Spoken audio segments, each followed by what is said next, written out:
There's a special kind of quiet that comes right before a betrayal. I didn't understand that when I walked into my own surprise birthday party, a room full of family grinning like they'd spent all afternoon practicing. They hugged me, slapped my back, told me how much I meant to them, but something in the air felt staged, too sweet, too warm, like someone poured syrup over a lie and hoped I wouldn't taste it. I should have trusted my gut. But at 68, when your family suddenly treats you like royalty, you don't want to believe it's for the wrong reasons. You want to think maybe they remembered your birthday without needing Facebook to remind them. Maybe they wanted to celebrate you. Maybe they finally saw your worth. Then someone handed me a big card. Bright colors, balloons, signatures all over it. "Sign it, Dad," my son said. "It's just a keepsake, so we remember this night." Everyone watched me. Too closely, I see that now. So I signed it. Didn't even read the fine print at the bottom. Who reads fine print on a birthday card? And the whole room cheered like I'd just given a speech. But there was something in the way they exhaled. A release, a tension breaking. I didn't know it then, but they didn't cheer because I signed a card. They cheered because they thought they'd just taken everything from me. If you've ever been betrayed by the people who were supposed to protect you, stay with me. This story goes places you won't expect. And if you're new to my tales of family twists and justice coming full circle, there are plenty more waiting for you after this one. Let's start at the moment the truth cracked open. I didn't sleep much the night after that party. Something kept tapping at the back of my mind like a loose shutter in a storm. Every time I closed my eyes, I saw their faces, too happy, too rehearsed, too eager for me to sign that little rectangle of cardboard. I kept telling myself I was being paranoid, but when you've lived long enough, you learn to listen to the quiet warnings your bones whisper.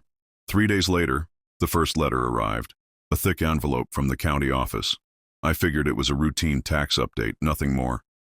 But when I opened it, I saw a notice stating there'd been a change of control filed on several of my assets, my land, my workshop.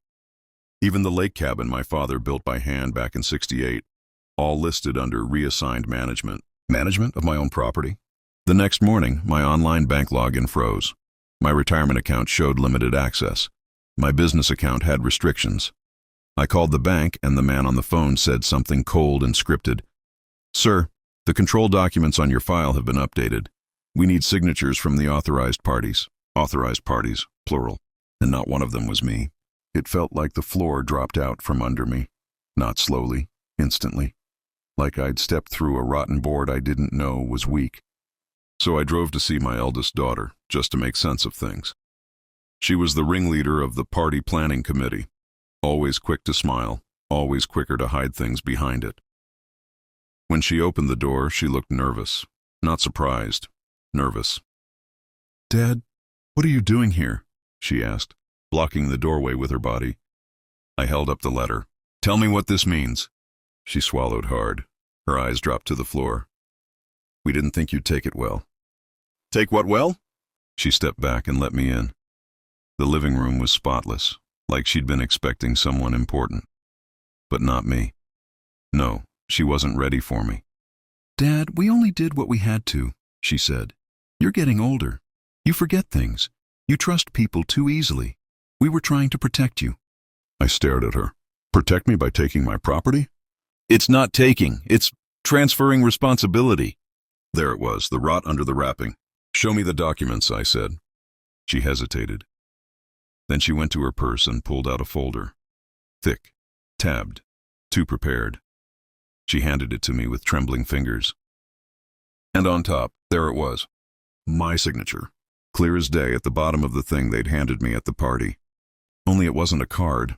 Not really. It was a multi-page contract folded and glued into a cardboard front, with terms spelled out so tightly that I couldn't have undone a knot that tangled.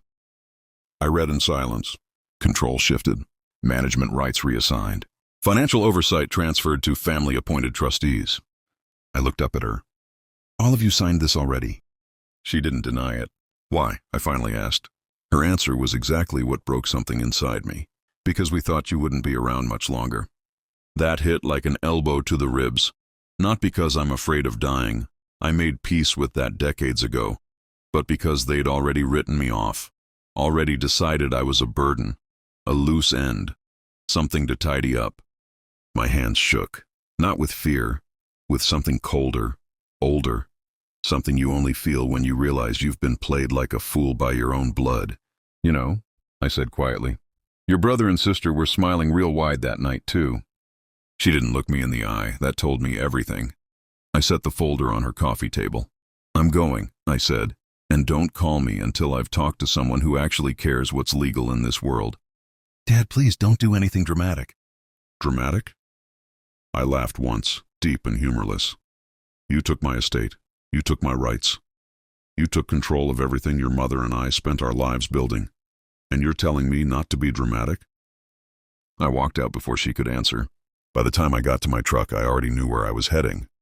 There was one man who'd always told me to keep a safety net. One man who made me update my documents every year. One man who warned me, years ago, that my family might someday try to test the limits of my trust. My attorney, a quiet, careful man named Harlan Pierce. If anyone could make sense of the mess they'd created, it'd be him. And as I drove toward his office, I had no idea that the thing he'd built for me, the clause he tucked deep inside my old paperwork, was about to become the weapon that flipped the entire family power structure upside down. The piece they never saw coming. The reversal clause. Harlan's office sat in an old brick building with ivy creeping up the sides like a patient hand reclaiming what time tried to take. I'd walked through that door 100 times over the years. Estate updates, property filings, little odds and ends most folks ignore until it's too late. But that morning, when I stepped inside, it felt different. Like I was walking into the last place in the world where the truth still mattered. His receptionist, a sharp woman named Gloria, who could smell trouble faster than a bloodhound, looked up and froze the second she saw my face. Mr. Harris, what happened? I didn't answer with words. I just held up the folder. Her lips tightened. He's in. Go on back. I walked down the hall and knocked once. Come in, Harlan called. He looked just like he always did. White shirt, sleeves rolled up, glasses hanging from one ear, surrounded by towers of paperwork that somehow never overwhelmed him. He glanced up, saw the folder in my hand, and leaned back slowly. Well, he said, I've been expecting this. I blinked. Expecting what? He pointed to the seat across from him. Sit. Let's open the wound. I sat. He took the folder, slid the documents out, and read without saying a word. No sighs. No curses. No surprise.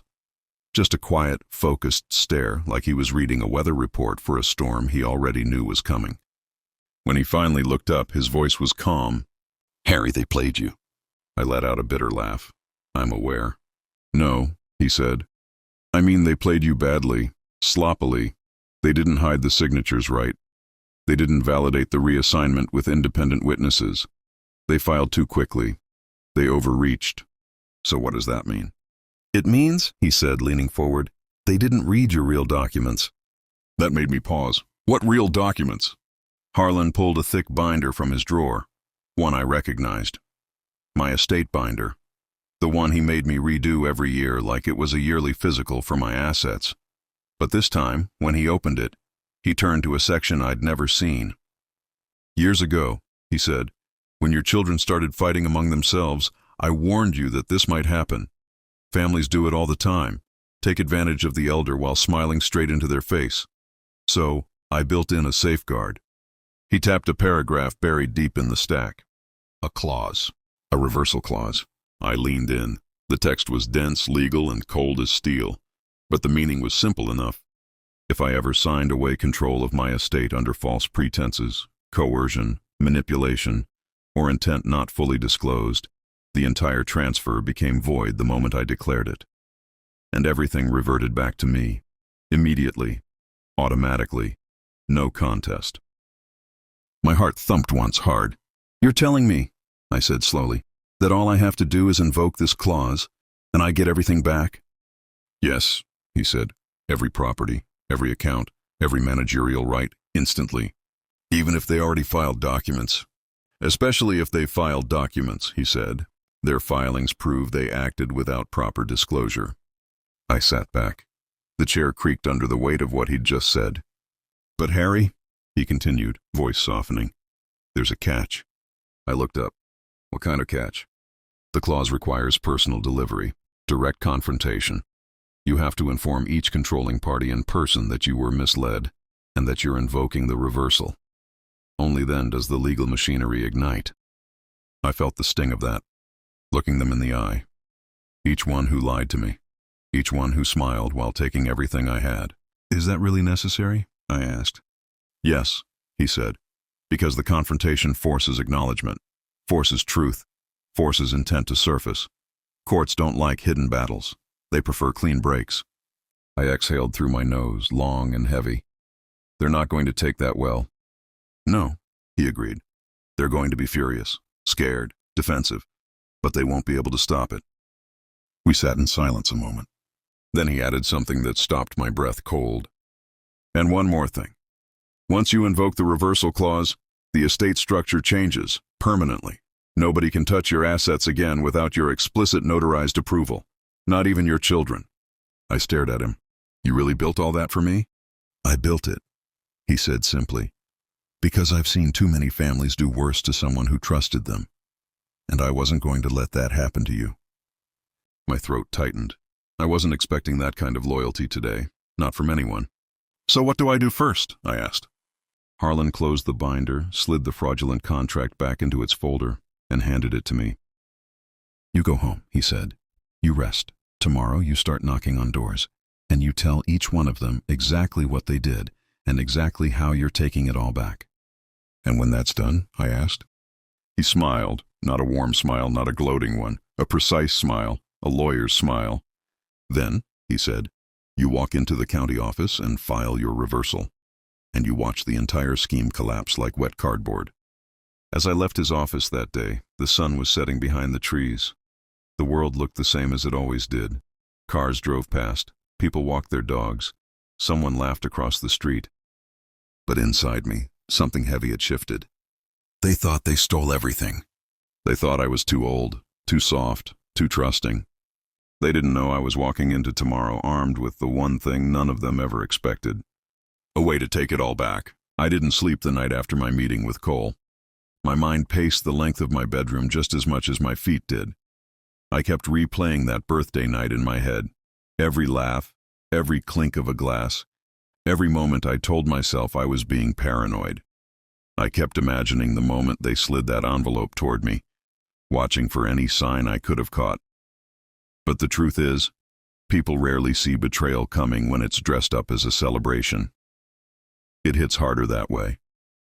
And maybe that's what kept me up. The thought that the kids I'd raised had spent months practicing the smile they gave me that night. Morning came early, and it came with a sense of duty. I put on a clean shirt, grabbed the folder Cole insisted I study, and headed to his office. I don't like lawyers' offices. Never did. They always smell like old carpet and quiet judgment.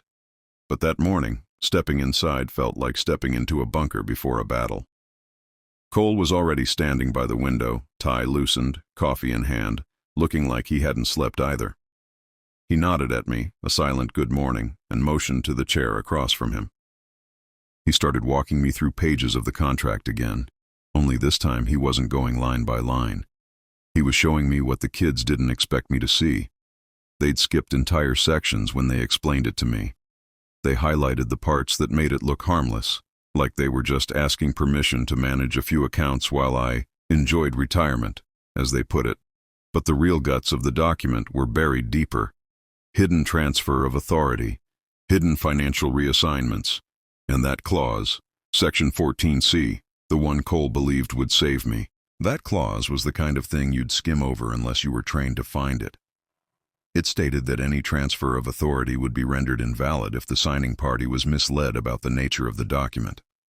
In other words, if they lied and said it was something as simple as a birthday card when it wasn't, everything they took could be reversed, completely reversed, not reduced, not negotiated, snap of the fingers undone. And what made it even better was the clause right after that, Section 14D. It said whoever orchestrated the deception could be held liable for damages, including legal fees, lost income, and emotional distress.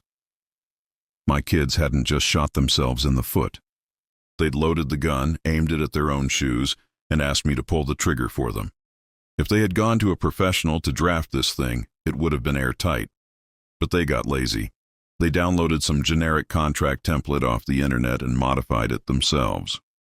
Arrogance is expensive, and in this case they were about to pay the invoice. Cole leaned back in his chair, his voice softer than I expected. He said we had everything we needed, but we couldn't move too soon. Timing mattered. If we confronted them before filing certain documents, they could scramble, hide assets, or even claim confusion. But if we filed everything first, quietly and cleanly, then called them in afterward, they'd walk into the meeting thinking they were still in control.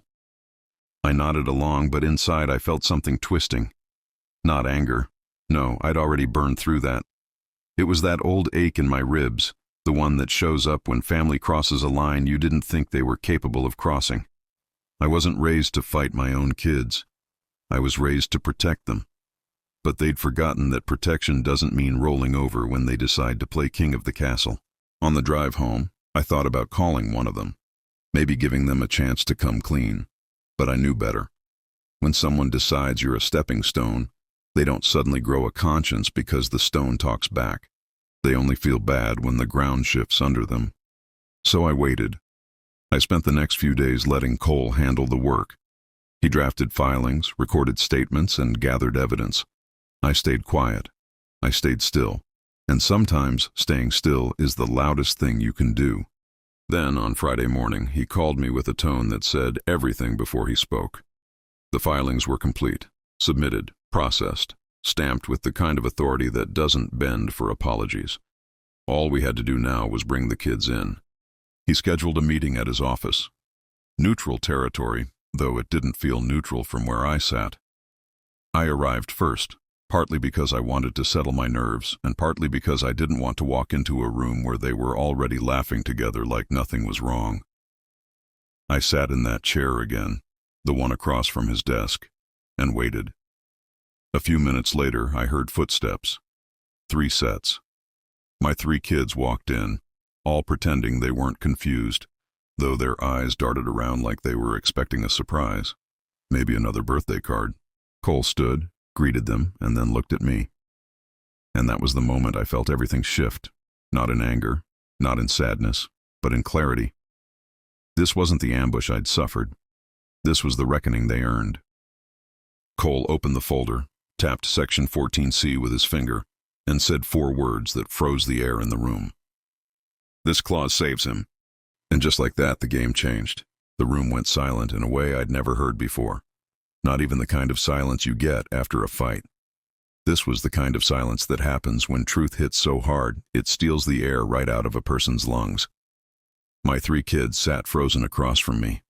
Their fake confidence evaporated in seconds, replaced by a mix of confusion, fear, and calculation. Mostly calculation. They weren't thinking about me. They were thinking about the assets. Cole kept the folder open, tapping the same clause lightly with his index finger. He repeated himself, slower this time, as if he wanted every syllable to burn itself into their memory. Section 14C voids the transfer. Every asset, every right, every signature tied to that deception becomes invalid. Legally, you have nothing. My oldest, Grant, was the first to speak. He always thought he was the smartest in the room, even when he wasn't. His voice cracked at the edges when he tried to play it cool. This has to be some kind of mistake. We didn't mislead him. He knew exactly what he was signing. Cole didn't even look up right away.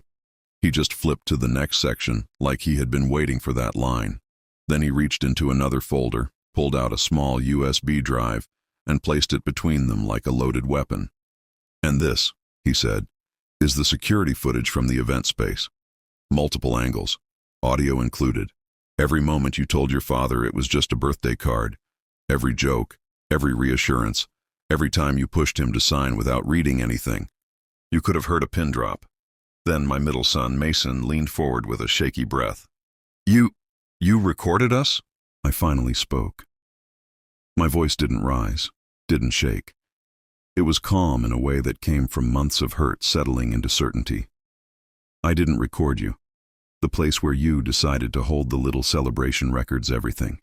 It's in their policy. I didn't set you up. You set yourselves up. Mason's face flushed red. He ran his hands through his hair, muttering curses under his breath. My youngest, Tyler, didn't say anything. He just stared down at the table like the wood grain might offer him some kind of escape route. He'd always been the quiet one, the follower, swept up in whatever plan the older two cooked. Cole took control again. "And then we have Section 14D, he said, flipping another page. "This enables your father to seek financial damages for the deception, legal fees, distress, loss of access to personal accounts during the period of unauthorized control." He paused. "That part will be addressed shortly." Grant shifted in his seat, his jaw tightening. "So what now? You're going to sue us? Go after your own children?" I looked him dead in the eyes. "You already went after me." That shut him up. Cole continued explaining the legal reversal process, outlining how every piece of transferred authority had already been reverted, how their access to my accounts and properties had been revoked that very morning, how the properties they moved into under the assumption they owned them would now be back under my name, how the businesses they tried to redirect through themselves were already legally snapped back into my control like a rubber band. For a moment, I almost felt guilty. Almost. But guilt only comes when someone doesn't deserve what's happening to them. My kids deserved this wake-up call. They deserved to feel the floor shift under their feet. When Cole was finished with the explanations, he closed the folder, leaned back, and looked at me. That was my cue.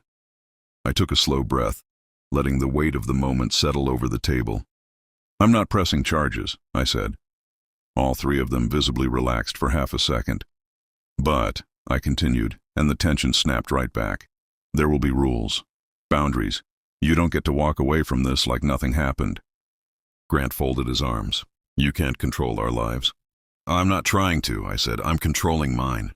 I told them how things would work moving forward. They were no longer allowed to manage any of my finances, no access to any accounts, no decision-making authority. They were to vacate the properties they'd moved into under the assumption they owned them. I'd give them a fair amount of time to relocate, but they weren't going to live off me while calling me a burden behind my back. As for the businesses tied to my name, they were to be handled by professionals, people who wouldn't stab me in the back at a birthday party. They didn't take it well. Mason shot up from his chair, pacing the room.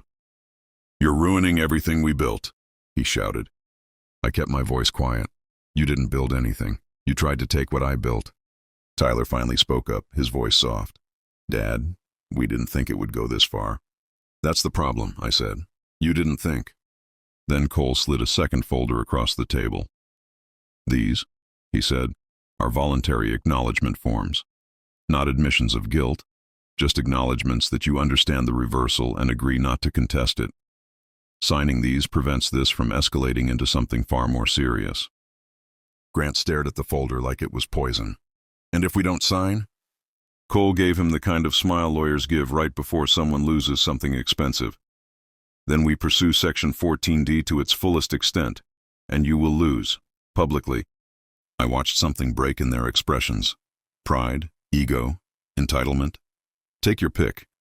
One by one they signed, and that was the moment I realized something I never wanted to admit. Sometimes the only way to save what's left of a family is to let the rotten parts fall off. When they were done, they stood up without looking at me. No apologies, no explanations. Just three men who expected to walk into a room as conquerors and instead walked out exposed. But this wasn't the end.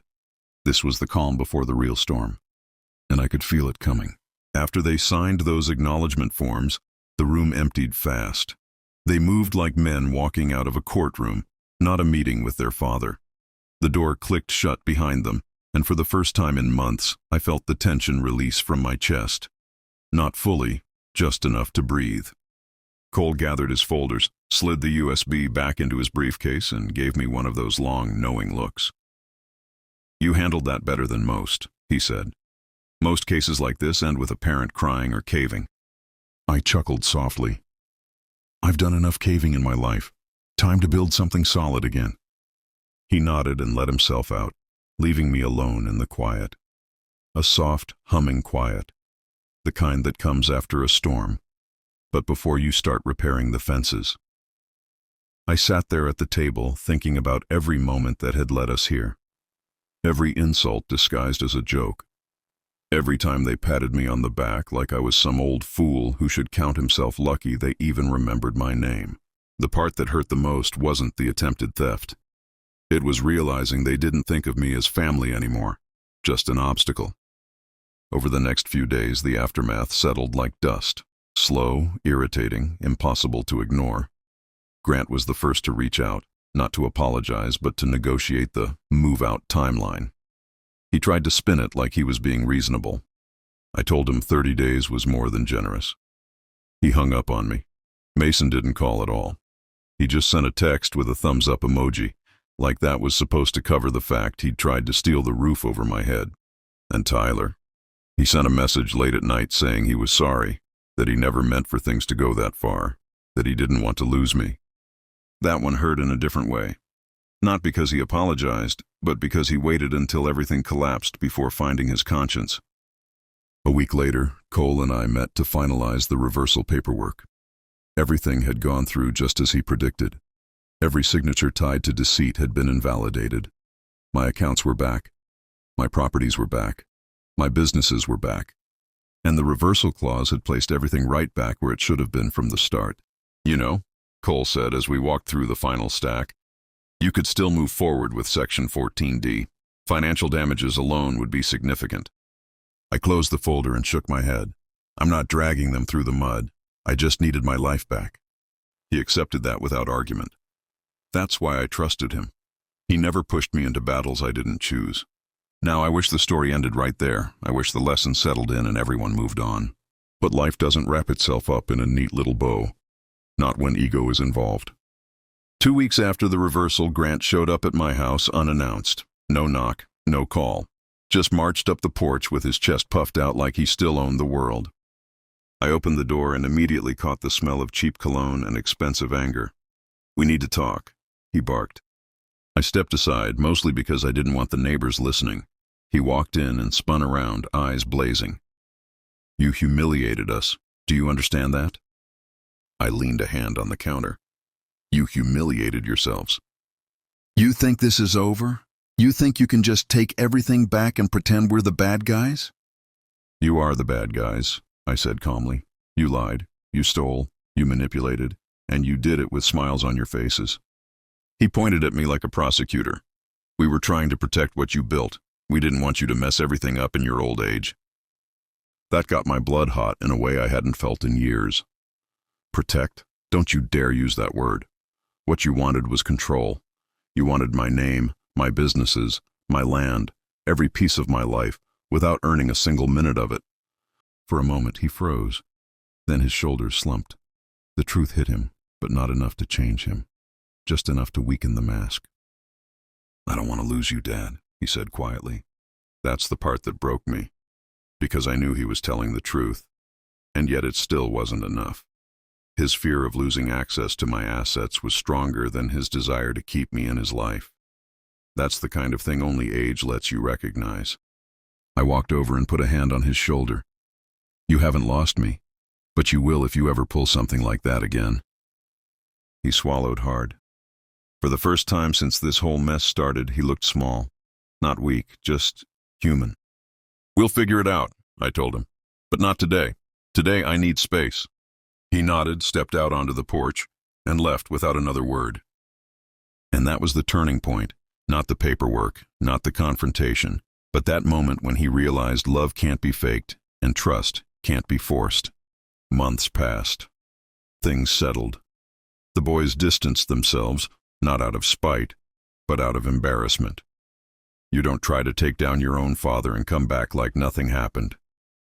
But slowly, piece by piece, they came around. Tyler first, then Mason, Grant last. We're not perfect now. We never will be. But they don't see me as a dead man walking anymore. They don't see me as a signature machine. They see me as their father. Sometimes justice isn't about revenge. It's about balance. About taking back the part of yourself you handed out to people who weren't ready to hold it. And if you've got a story like that in your life, where someone tries to steal your power, your peace, or your name, stick with this channel. Because trust me, you're not alone.